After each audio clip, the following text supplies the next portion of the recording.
اور ان سے پہلے ہم نے قوم فرعون کی آزمائش کی اور ان کے پاس ایک عالی قدر پیغمبر آئے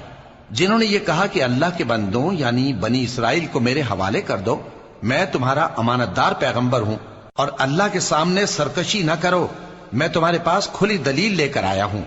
اور اس بات سے کہ تم مجھے سنسار کرو میں اپنے اور تمہارے پروردگار کی پناہ لے چکا ہوں،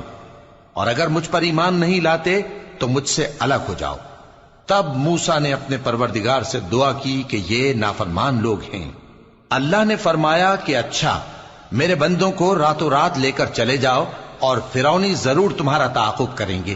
اور سمندر سے کہ ٹھہرا ہوا ہوگا پار ہو جانا، تمہارے بعد وہ پورا لشکر ڈبو دیا جائے گا۔ وہ لوگ بہت سے باغ اور چشمے چھوڑ گئے، اور کھیتیاں اور نفیس مکان اور آرام کی چیزیں جن میں وہ عیش کیا کرتے تھے۔ اسی طرح ہوا،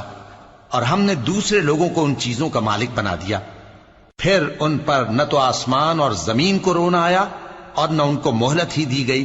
اور ہم نے بنی اسرائیل کو ذلت کے عذاب سے نجات دی، یعنی فرعون سے،